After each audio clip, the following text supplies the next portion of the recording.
tenía bastante experiencia porque asistía a las guerras con el emperador y también ayudaba a curar a los gladiadores en época de paz. Entonces tenía bastante experiencia. Esto le hizo que Galeno ya no utilizara el calor, la quemadura de la herida para hacer hemostasia, sino que él usaba cera con miel para cubrir las heridas y causar de esta manera hemostasia sin lesionar los tejidos. Obviamente los pacientes que él trataba iban mucho mejor que los pacientes que cuando se cortaban les quemaban con un hierro candente, es decir, provocaba más daño. Pero fue muy poco el avance en hemostasia en esta época. Otro avance en relación a la hemostasia fue la transfusión sanguínea. Jean-Baptiste, un francés, en 1667 dijo que el ser humano no es que no necesitaba la sangre, sino más bien necesitaba. Y a partir de ese análisis dice que se debería reponer la sangre. Pero Jean-Baptiste utilizaba transfusiones heterógenas, es decir, de interespecie. Usaba de humano, usaba de vaca, de perro, de gallina. Y obviamente le iba re mal en las transfusiones de sangre. Así que por casi más de 100 años se prohibió este tipo de procedimientos en la medicina, hasta que el doctor Philip en 1795 en Estados Unidos empiezan las transfusiones de sangre, pero con algunas reglas básicas. La primera, que la transfusión era de humano a humano. Y segundo, mientras más cercano era el pariente del transfundido, mejor iba el procedimiento. Entonces, de madre a hijo, de padre a hijo, de hijo a padre, le iba mejor. Obviamente tuvo gran éxito en este tipo de transfusiones. Sabemos por qué. Él obviamente no sabía en 1795 las causas. Entonces, porque recién en 1901 se descubre los grupos A, B y O. En 1930, el factor RH. Entonces, a partir del 1930, recién se podía hacer transfusiones ya con grupo y factor. Ya después es una historia. Si nosotros analizamos la palabra hemostasia, significa hemostasia, sangre, detención de la sangre. Médicamente, la hemostasia son maniobras realizadas para evitar la pérdida sanguínea. Es decir, el, el entendido de que la necesidad de sangre en el organismo era importante y no así la pérdida indiscriminada que ocasionaba la muerte del paciente. Porque no olviden que los médicos hacían sangrías, teóricamente sacaban sangre para que el paciente mejore. Ese pensamiento obviamente no estaba bien. Nosotros no hemos inventado la hemostasia. Hay que entender que el organismo tiene procesos biológicos de hemostasia. Hay mecanismos procoagulantes, como el coágulo y el trombo. Mecanismos anticoagulantes para que el coágulo solamente sea en la zona y no se extienda a todo el cuerpo. Y finalmente, mecanismos fibrinolíticos de revascularización.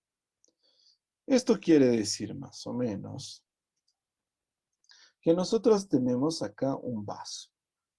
Está lesionado el vaso y lo que hacen mecanismos procoagulantes forman un coágulo que forman un trombo. Estos mecanismos anticoagulantes hacen que el proceso solo se detenga ahí, no vaya más allá en el vaso. Y los mecanismos fibrinolíticos hablan de que una vez que está cicatrizada la herida, permiten una revascularización. Una vez que está cicatrizada, permiten una revascularización.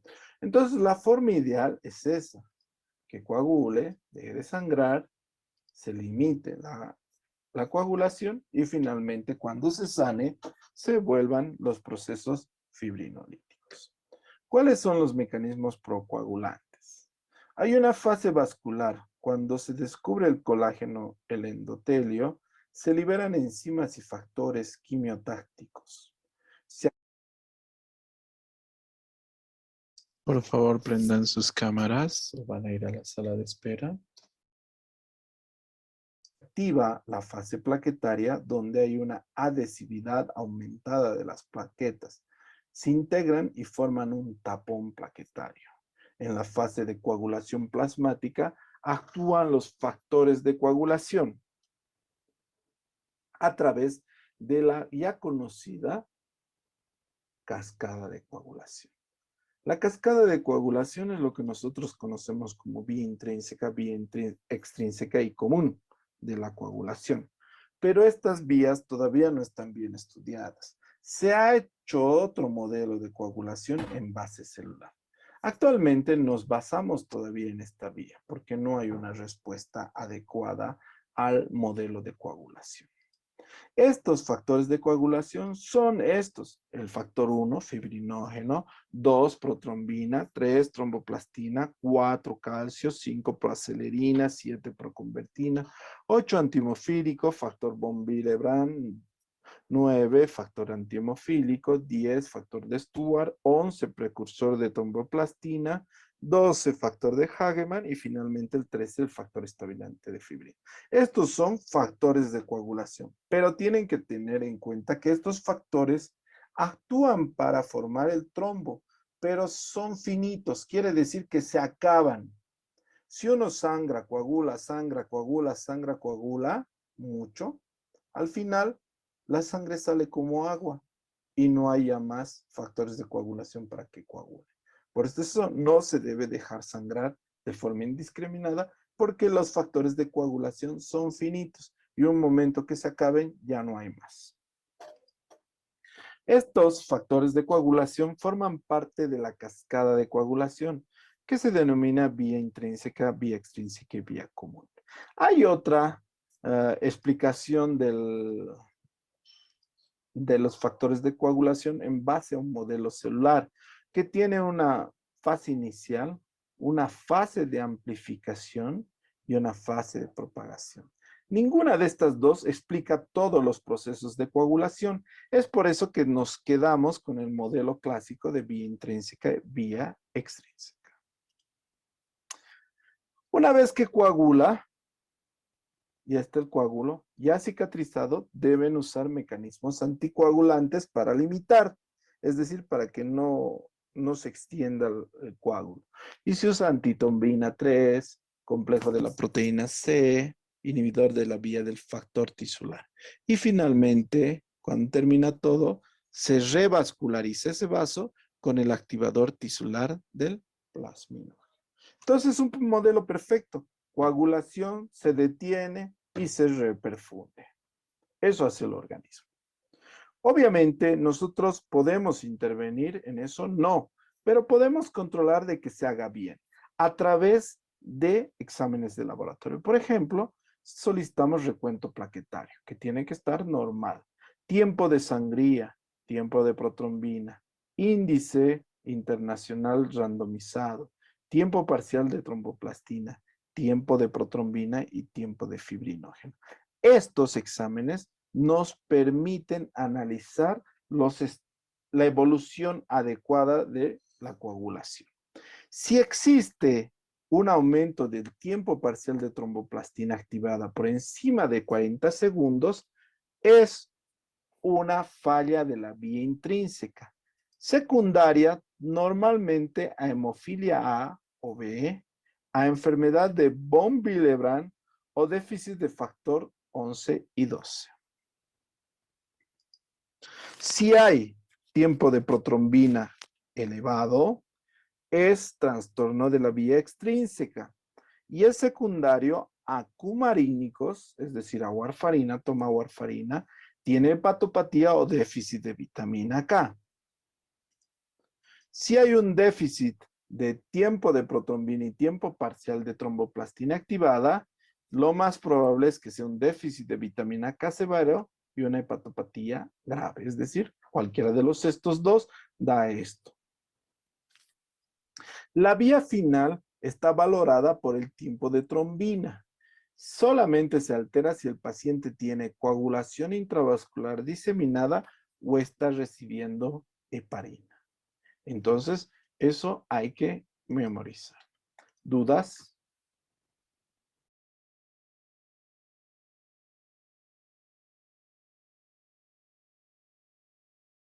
¿Alguna duda, pregunta, jóvenes? No, doctor.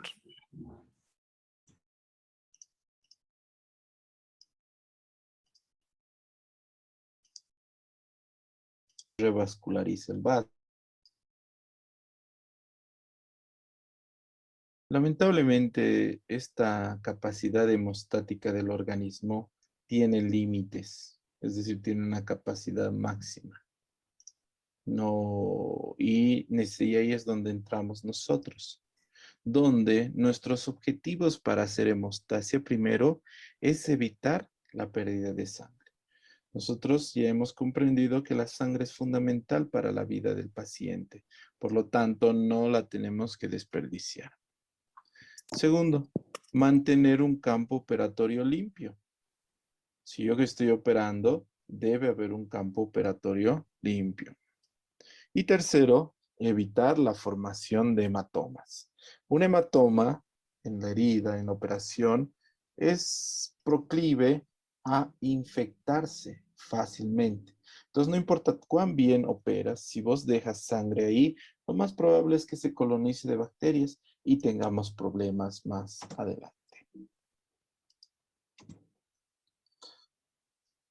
Entonces, cuando nosotros vemos un paciente como esta, es una señora que ha recibido una puñalada, si ustedes observan acá, casi en hipocondrio y epigastrio, en la región de hipocondrio y epigastrio, es un arma punzocortante. Entonces yo le hago la laparoscopía para evitar el choque hipovolémico, porque no solamente es hemorragia, la pérdida de sangre al exterior, también puede haber pérdida de sangre a otras cavidades como el peritoneo, la pleura y otras cavidades. La pérdida sanguínea la denominamos hemorragia. Va a depender de qué vaso es. Si es arterial, es de gran volumen, es mucho. Rápidamente el paciente se muere y además tiene ritmo con la frecuencia cardíaca. Si es venoso, es más como una salida constante. Y hay otro que es capilar, que es muy escaso el sangrado. Las hemorragias, como hemos dicho, pueden ser externas y las más peligrosas internas. ¿Por qué peligrosa? Porque puede pasar desapercibida.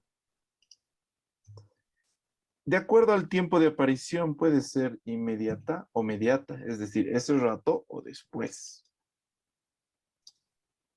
Para hacer hemostasia, nosotros, para ayudar al cuerpo, usamos procesos mecánicos, físicos y químicos. Dentro de los procesos mecánicos utilizamos compresión local, ligaduras.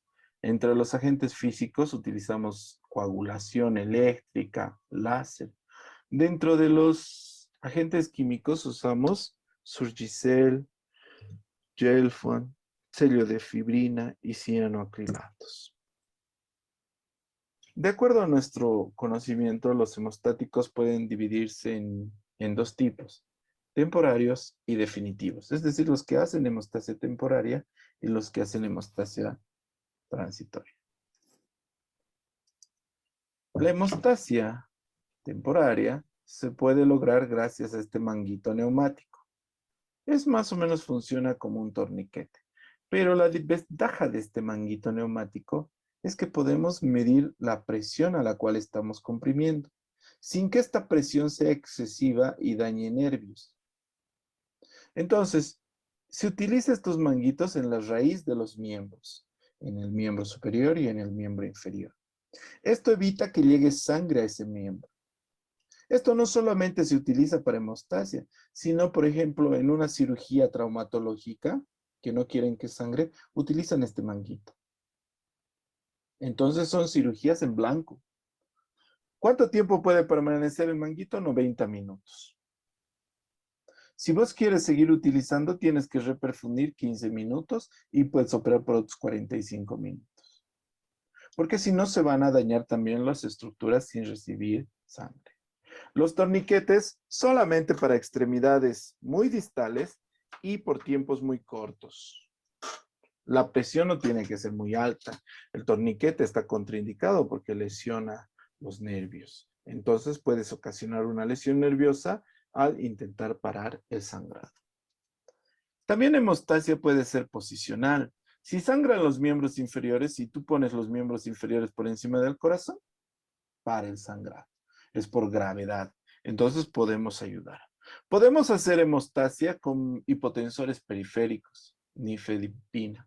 Normalmente no lo hacemos porque si ya está sangrando y que le bajemos la presión al paciente, puede morirnos, puede morirse. Entonces no usamos.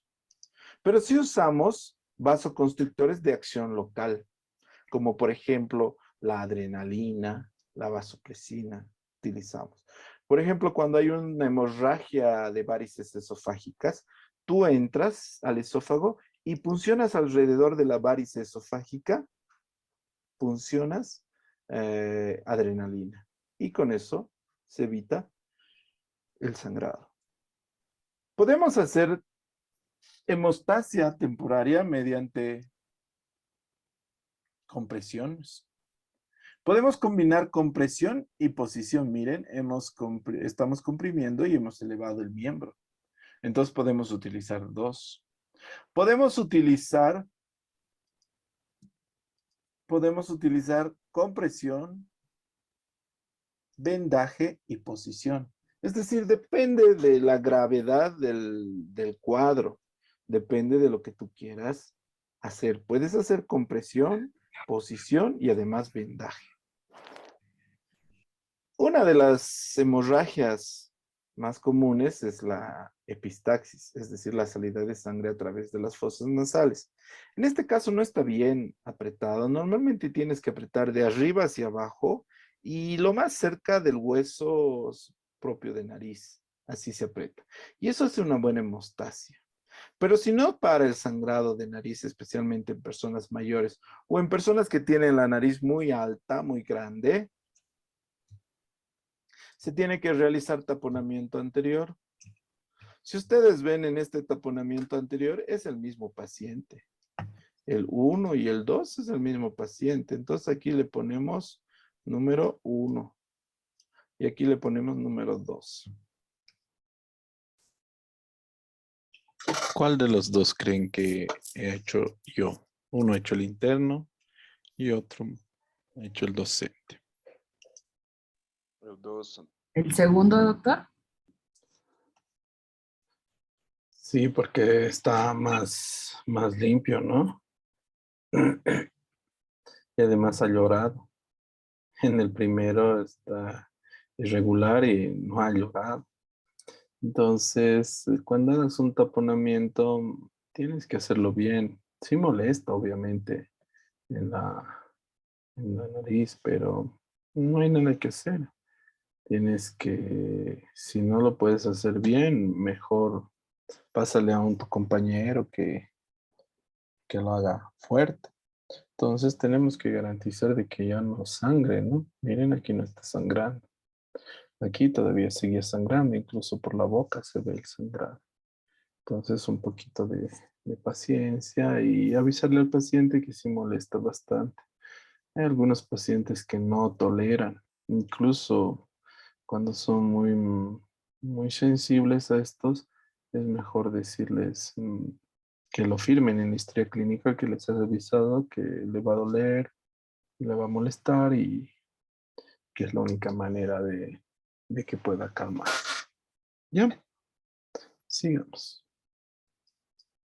Hemostáticos definitivos pueden ser coagulantes de aplicación locales, como ser agua oxigenada, trombina, Gelfua, Oxicel, el electrobisturí, las grapas, ya sea de Doctor, plástico o sean grapas metálicas, la fotocoagulación, la coagulación con argón. Todas estas cosas son hemostasias definitivas. Uno de los más utilizados es el punto hemostático. El punto más hemostático que tenemos es el punto en X, el punto más hemostático. También podemos hacer suturas en masa, es decir, suturar varios tejidos tratando de atrapar el vaso. La desventaja es que en esta sutura en masa, sin saber qué estás suturando, puedes agarrar algún otra arteria que no estaba sangrando, algún nervio que sea, o alguna estructura.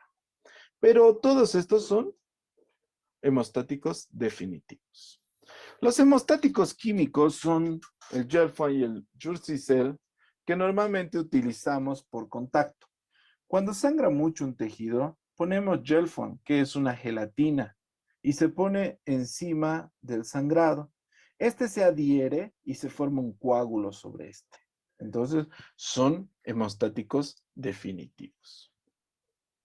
Para evitar todo este problema, antes de las cirugías hacemos una valoración preoperatoria. Primero, debemos hacer una adecuada anamnesis. ¿Ha tenido sangrado el paciente al morderse la lengua o los labios? Le preguntas. ¿Ha tenido equimosis sin lesiones aparentes? ¿Ha habido hemorragia después de una extracción dentaria? ¿Es muy excesiva su menstruación? ¿O ha tomado medicamentos como la aspirina en los últimos 10 días? Entonces, estas preguntas me aseguran de que el paciente no tenga antecedentes que puedan hacer que sangre durante el procedimiento quirúrgico. La valoración de una hemorragia intraoperatoria o postoperatoria, es decir, hemos operado al paciente y sangra mucho, es decir, tenemos que preguntarnos por qué. Puede ser que haya una hemostasia local ineficiente.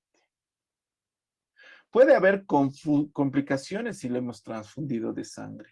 Puede haber una reacción a la transfusión sanguínea. Puede haber un defecto previo no detectado. Puede haber coagulopatía de consumo. Puede haber fibrinolisis. La sangre es pues muy importante porque transporta nutrientes, oxígeno y elimina el gas de desecho. La sangre está formado por eritrocitos, leucocitos y plaquetas, mientras el plasma tiene factores de coagulación y remanentes del suero. También contiene algunas otras proteínas y factores de diferentes procesos celulares. Entonces, la sangre hay un elemento celular y hay un elemento plasmático. Cuando nosotros queremos transfundir sangre, ya no utilizamos sangre entera, por si acaso, ya no se usa. Lo que utilizamos son partes de esta sangre. Si lo que necesitamos es eritrocitos, hay paquete de eritrocitos. Si necesitamos factores de coagulación, usamos plasma fresco congelado. Si necesitamos factores específicos como antihemofílico, utilizamos los crioprecipitados o factor antihemofílico. Si necesitamos plaquetas, podemos administrar concentrado de plaquetas. Y rara vez utilizamos concentrado de leucocitos. Pero lo que quiero decir es que cuando sangra mucho el paciente, tienes que preguntarte qué es lo que necesita. ¿Este paciente le tengo que reponer agua? ¿Le tengo que reponer eritrocitos? ¿Necesita factores de coagulación? Y entonces, de acuerdo a eso, utilizo estos diferentes. Cuando utilizamos eritrocitos es, por ejemplo, cuando hay una anemia aguda con una hemoglobina menor a 7. En ese caso utilizamos eritrocitos. Hemos visto su hemoglobina es menor a 7, paquete de eritrocitos. Cuando el paciente en el control hemos visto que tiene trombocitopenia o placatopenia menor a 10,000, tengo que hacerle una transfusión de plaquetas. Hay paquete plaquetario. Y finalmente, cuando hay una alteración de la coagulación severa, y hay glóbulos rojos normal, plaquetas normal, lo que me está faltando es factores de coagulación. ¿Dónde están los factores de coagulación? En el plasma. Entonces le hago una transfusión de plasma fresco congelado. De esa manera se actúa para la hemostasia en nuestros pacientes. Un tema bastante corto. Es el último tema que vamos a avanzar de manera virtual. No sé si tienen alguna duda o pregunta, jóvenes. Doutor, solamente em relação ao tamponamento nasal que haces quando se hay la epistaxe, ¿Ya? ¿cuáles son las recomendaciones para que no haya la broncoaspiración?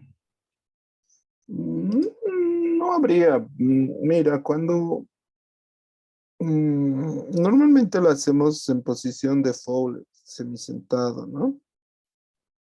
Antes de iniciar el taponamiento, le pedimos que vacíe las fosas nasales, le brindamos agua para que se enjuague la boca, se lave la nariz y recién empezamos el taponamiento, casi en una parte que no está sangrando.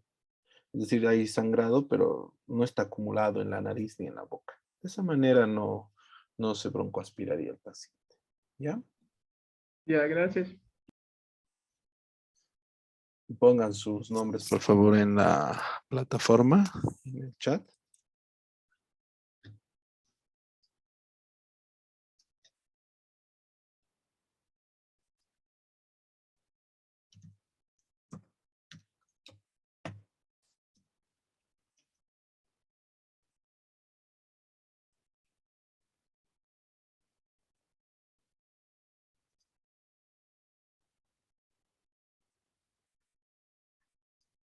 Bueno, si todos ya han puesto su... Doctor, una pregunta. Sí, dígame. ¿Estas clases las va a subir en la plataforma? Sí, ahorita estoy preparando la plataforma ya para subirla. ¿Ya? Ah, ok, No se ya. preocupe. Pero son las únicas clases que van a ir a la plataforma, después van a estar virtual. Claro, y doctor, con el tema de las diapositivas, ¿también las va a subir o...? Sí, claro, como les he dicho y les paso, ¿no? No hay problema. Ah, ok. Pero hemos tenido problemas con la anterior diapositiva porque era muy grande el expediente. Pero ya en la próxima semana ya vamos a estar de presenciales. ¿Listo? Está bien, doctor. ¿Alguna otra duda, pregunta, jóvenes? No, doctor. Bueno, que les vaya muy bien. Nos vemos la próxima clase. Gracias, chicos. Hasta luego, Gracias, doctor. doctor. Chao, chao. No se olviden Doctor, una cosa. puntual y barbijos KN95. Barbijos KN95. ¿Cómo, Avisos, doctor? compañeros. ¿Qué cosa? Barbijo KN95. Para las Ok. clases. ¿Ya? Ya, doctor. Listo. Avisen a los compañeros. Chao, chao. Gracias, doctor. Hasta luego. Gracias, doctor.